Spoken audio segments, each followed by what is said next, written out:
बच्चों, आज हम शुरू करने जा रहे हैं कक्षा 8 का विज्ञान विषय का अध्याय 7, जिसका नाम है पौधे एवं जंतुओं का संरक्षण। तो इस पाठ में हम ये समझेंगे कि किस तरह पौधे और जंतुओं के अस्तित्व को खतरा उत्पन्न हो गया है और किस तरह से इनका संरक्षण किया जा सकता है। जो वन्य जीव अभ्यारण्य और राष्ट्रीय उद्यान है, उसमें किस तरह से इन पेड़ पौधों और जंतुओं का संरक्षण किया जाता है। तो चलिए शुरू करते हैं। बच्चों, आप सभी जानते हैं कि हमारी पृथ्वी पर अनेक पेड़ पौधे और जीव जंतु पाए जाते हैं।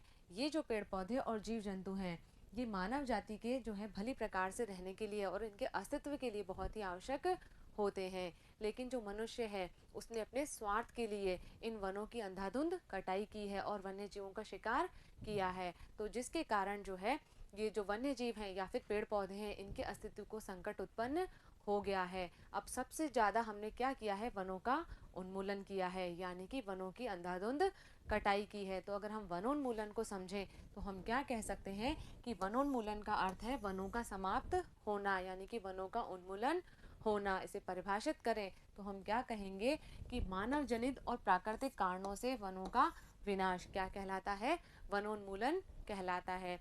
अब बच्चों, ये जो कारण है मानव जनित भी हो सकते हैं और प्राकृतिक भी हो सकते हैं, जिसके कारण क्या हो रहा है, वनों का विनाश हो रहा है। अब देखते हैं इसमें कौन कौन से कारण हैं। तो सबसे पहला कारण क्या है, कृषि के लिए भूमि प्राप्त करना। हमें पता है कि मनुष्य की जो जनसंख्या है वो लगातार बढ़ती जा रही है। तो इतनी बड़ी जनसंख्या के लिए भोजन का उत्पादन भी अधिक मात्रा में करना पड़ेगा, और जब भोजन का उत्पादन अधिक मात्रा में होगा तो क्या होगा, कृषि की आवश्यकता हमें अधिक पड़ेगी। तो हमने क्या किया, जो वनों की भूमि है उनको काटकर किस में बदल दिया, उनको हमने जो है कृषि योग्य भूमि में बदल दिया। तो इस कारण से क्या हो रहा है, वनों का विनाश हो रहा है। नेक्स्ट है घरों एवं कारखानों के निर्माण के लिए भूमि प्राप्त करना। तो अब जनसंख्या बढ़ रही है, तो इतनी बड़ी जनसंख्या को रहने के लिए जो है स्थान भी अधिक चाहिए होगा, और क्योंकि औद्योगिकरण बढ़ रहा है तो कारखानों के लिए भी जमीन चाहिए होती है। तो वो जमीन हमें कहाँ से मिल रही है, वो हम इन वनों की कटाई से प्राप्त कर रहे हैं, यानी कि क्या कर रहे हैं, वनों का विनाश कर रहे हैं। नेक्स्ट है फर्नीचर बनाने अथवा लकड़ी का ईंधन के रूप में उपयोग। अब जनसंख्या बढ़ रही है तो जनसंख्या की आवश्यकता भी बढ़ रही है, तो फर्नीचर जो है उसका उपयोग बढ़ रहा है। तो इसके लिए लकड़ी हम कहाँ से ले रहे हैं, वनों से ले रहे हैं। इसी के साथ साथ जो ईंधन के रूप में लकड़ी का प्रयोग किया जाता है, वो लकड़ी भी हमें कहाँ से प्राप्त हो रही है, वनों से प्राप्त हो रही है। तो ये भी क्या हो गया, वनोन्मूलन का एक कारण हो गया। नेक्स्ट है पशुओं द्वारा वनों का अतिचारण। जब पशु जो हैं वो वन में अधिक चराई करते हैं तो इस वजह से भी वन नष्ट हो जाते हैं। नेक्स्ट है दावानल एवं भयंकर सूखा। कभी कभी आपने सुना होगा कि जंगल में अचानक से आग लग जाती है और पूरा का पूरा जंगल जो है वो नष्ट हो जाता है। इसी तरह जब वर्षा की कमी होती है तो क्या हो जाता है, सूखा पड़ता है, और उस सूखे के कारण जो है पूरे वन नष्ट हो जाते हैं, क्योंकि पेड़ पौधों को पानी उपलब्ध नहीं हुआ तो सारे पेड़ जो हैं वो सूख जाते हैं। अब पेड़ सूख गए तो उस वन में रहने वाले जीव जंतु भी नष्ट हो जाते हैं, क्योंकि उनको भोजन नहीं मिल रहा है। तो अगर हम इन कारणों को देखें तो ये सब क्या है, ये मानव जनित कारण है, जबकि जो दावानल और भयंकर सूखा है ये क्या है, प्राकृतिक कारण है। तो ये सब क्या हो गए, वनों के उन्मूलन के प्रमुख कारण हो गए।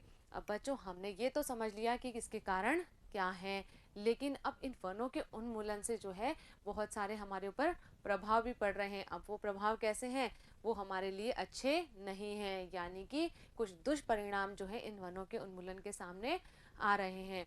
कौन कौन से हैं, सबसे पहले हम लेते हैं कि वायुमंडल में जो है कार्बन डाइऑक्साइड के स्तर में वृद्धि हो रही है। बच्चों, आप सभी जानते हैं कि पेड़ पौधे जो होते हैं वो वायुमंडल की कार्बन डाइऑक्साइड को ग्रहण करते हैं और उसे प्राणवायु ऑक्सीजन में बदल देते हैं। लेकिन हमने वनोन्मूलन के द्वारा क्या कर दिया, उन वनों का विनाश कर दिया। तो क्या हो रहा है कि अब जो कार्बन डाइऑक्साइड है उसको वायुमंडल से ग्रहण करने वाला जो है वृक्ष वो कम मात्रा में बचा है। तो वायुमंडल में क्या हो रहा है, कार्बन डाइऑक्साइड के स्तर में जो है निरंतर वृद्धि होती जा रही है। अब क्या हो रहा है कि वायुमंडल में कार्बन डाइऑक्साइड का स्तर बढ़ रहा है, यानी कि ऑक्सीजन में वो परिवर्तित नहीं हो रही है। तो ऑक्सीजन की जो मात्रा है, प्राणवायु जो ऑक्सीजन है उसकी मात्रा भी कम हो रही है। तो हम क्या कहेंगे कि पौधे जो हैं वो प्रकाश संश्लेषण की क्रिया में कार्बन डाइऑक्साइड गैस का क्या कर लेते हैं, उपयोग कर लेते हैं, जिससे वायुमंडल में जो है कार्बन डाइऑक्साइड का स्तर कम हो जाता है। लेकिन वनोन्मूलन जब हो गया है तो क्या हो रहा है कि CO2 का स्तर जो है वायुमंडल में लगातार बढ़ रहा है।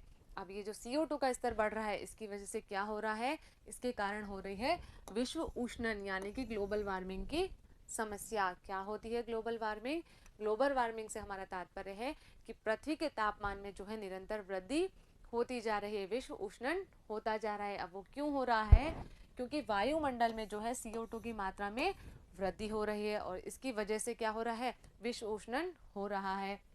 और पृथ्वी के ताप में वृद्धि के कारण जो है जल चक्र का संतुलन बिगड़ रहा है। अब जल चक्र हमारा बिगड़ रहा है तो इसकी वजह से क्या हो रहा है, वर्षा में कमी आ रही है या फिर जो है कभी कभी बाढ़ आ जाती है, यानी कि या तो वर्षा बहुत कम हो रही है या फिर वर्षा बहुत अधिक हो रही है। तो वर्षा की दर में जब कमी आ रही है जिससे क्या हो रहा है, सूखा पड़ रहा है। तो ये सब किसके दुष्परिणाम है? ये वनोन्मूलन के दुष्परिणाम है।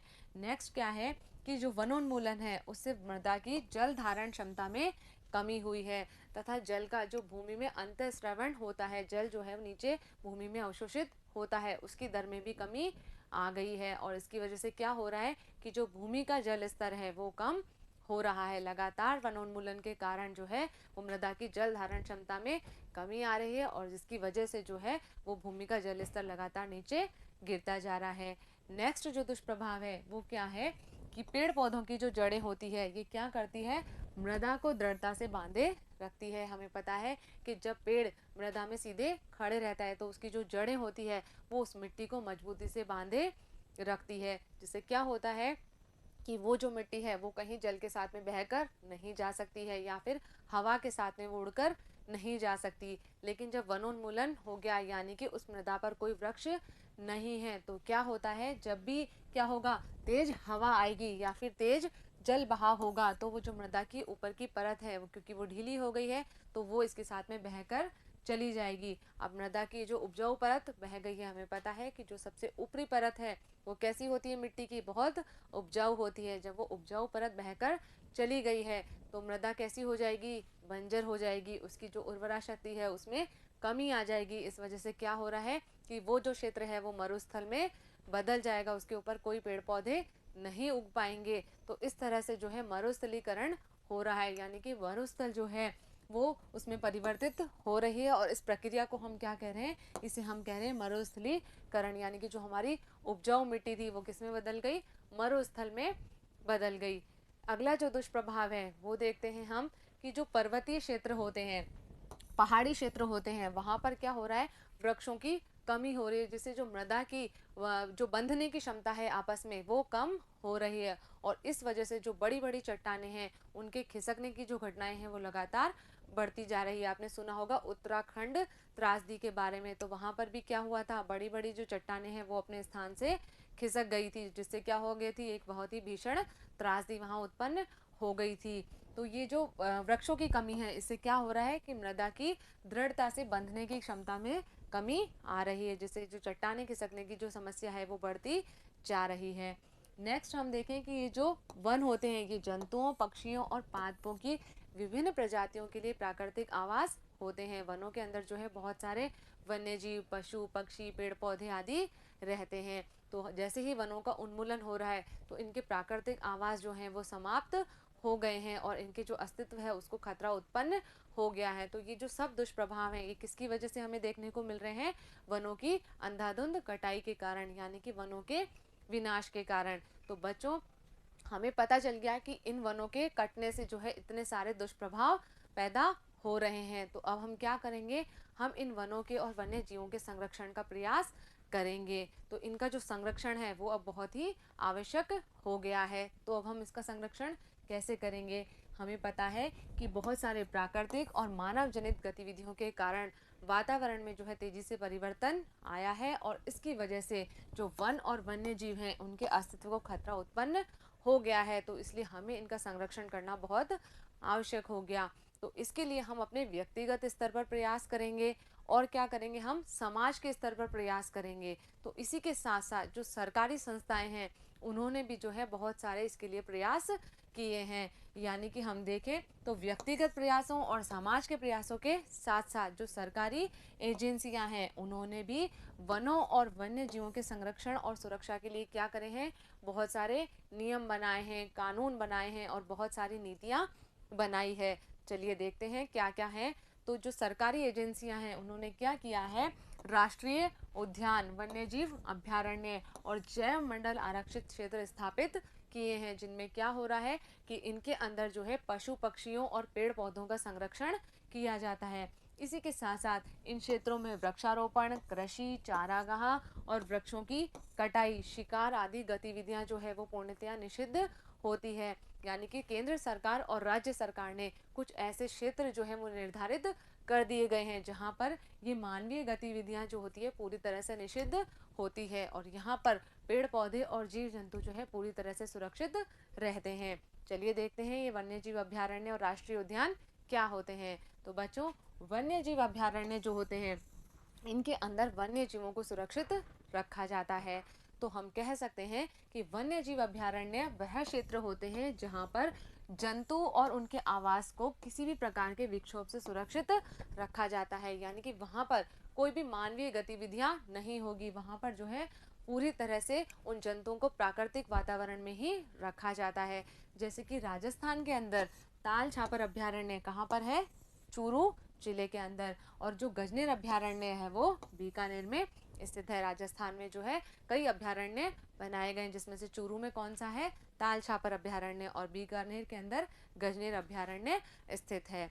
राष्ट्रीय उद्यान हम देखें तो राष्ट्रीय उद्यान जो होते हैं वहां पर भी पेड़ पौधे और जीव जंतुओं का संरक्षण किया जाता है। ये जो राष्ट्रीय उद्यान होते हैं, इन राष्ट्रीय उद्यानों के अंदर क्या होता है कि जो पशु पक्षी हैं वो वहाँ पर स्वतंत्र रूप से जो है आवास का और प्राकृतिक संसाधनों का उपयोग कर सकते हैं। राजस्थान में हम देखें तो जो केवलादेव राष्ट्रीय उद्यान ये कहाँ पर है, भरतपुर में, और रणथंभौर राष्ट्रीय उद्यान सवाई माधोपुर के अंदर स्थित है। राजस्थान के अंदर जो है ये राष्ट्रीय उद्यान जो है वो स्थित है। तो यहाँ पर क्या हो रहा है कि पेड़ पौधे और जो वन्य जीव हैं उनका संरक्षण किया जाता है। नेक्स्ट है हमारा जैव मंडल आरक्षित क्षेत्र। ये जो जैव मंडल आरक्षित क्षेत्र होते हैं तो ये क्षेत्रफल में बहुत ही बड़े होते हैं, यानी कि एक बहुत बड़े भूभाग पर स्थित होते हैं। इनमें क्या होता है, वन्य जीवन, पौधों, जंतु संसाधनों और उस क्षेत्र के आदिवासियों के पारंपरिक ढंग से जीवन यापन हेतु ये विशाल क्षेत्र आरक्षित किए जाते हैं। यानी कि यहाँ पर पेड़ पौधे और जीव जंतुओं के साथ साथ उस स्थान की जो सांस्कृतिक विरासत है उसको भी सुरक्षित रखा जाता है। तो हम क्या कह सकते हैं कि ये जो क्षेत्र है तो उस क्षेत्र की जैव विविधता और संस्कृति दोनों को बनाए रखने में सहायक होते हैं। अब जैसे कि हम उदाहरण के लिए अगर हम देखें कोई भी जैव मंडल आरक्षित क्षेत्र, जैसे कि पंचमढ़ी जो है जैव मंडल आरक्षित क्षेत्र है, तो इसके अंदर क्या हो सकता है, जो जैव मंडल आरक्षित क्षेत्र होते हैं इसके अंदर अन्य आरक्षित क्षेत्र जैसे कि राष्ट्रीय उद्यान या फिर वन्य जीव अभयारण्य भी स्थित हो सकते हैं। क्योंकि हमने क्या कहा कि ये जो जैव मंडल आरक्षित क्षेत्र होते हैं ये बहुत बड़े भूभाग पर बनाए जाते हैं, यानी कि बहुत बड़े भूभाग को जो है आरक्षित किया जाता है, तो उसके अंदर अन्य आरक्षित क्षेत्र भी आ सकते हैं। उदाहरण के लिए जो पचमढ़ी जैवमंडल आरक्षित क्षेत्र है उसके अंदर सतपुड़ा राष्ट्रीय उद्यान, यानी कि उसमें एक राष्ट्रीय उद्यान भी सम्मिलित है, और बोरी एवं पचमढ़ी नामक दो वन्य जीव अभयारण्य भी जो है इस जैवमंडल आरक्षित क्षेत्र में स्थित हैं। जैसे कि ये पूरा जो है वो क्या है, पचमढ़ी जैवमंडल आरक्षित क्षेत्र हैं। तो इसके अंदर जो है ये सतपुड़ा राष्ट्रीय उद्यान भी इस जैवमंडल आरक्षित क्षेत्र के अंदर स्थित है, और बोरी अभयारण्य और एक है पचमढ़ी अभयारण्य, ये दोनों अभयारण्य भी जो है वो इस आरक्षित क्षेत्र के अंतर्गत ही आते हैं। तो बच्चों यहाँ पर हमारा ये टॉपिक पूरा हो गया है। इस वीडियो में हमने जो भी बातें की है वो आपको अच्छे से समझ में आ गई होगी और आपने इनको अपनी कॉपी में भी नोट कर लिया होगा। तो इस पर आधारित मैं आपको 2 प्रश्न दे रही हूँ जिनके उत्तर आपको अपनी कॉपी में नोट करने हैं। पहला प्रश्न है हमारा कि वनोन्मूलन के कारण बताइए, वनोन्मूलन के क्या क्या कारण हैं वो आपको कॉपी में लिखने हैं। नेक्स्ट क्वेश्चन है राजस्थान में स्थित 2 राष्ट्रीय उद्यानों के नाम बताइए। इन दोनों प्रश्नों के उत्तर जो है आप अच्छे से समझकर अपनी कॉपी में नोट करेंगे। मिलते हैं हम अगले वीडियो में इन दोनों प्रश्नों के उत्तर के साथ में। तब तक आप पढ़ते रहिए, आगे बढ़ते रहिए। धन्यवाद।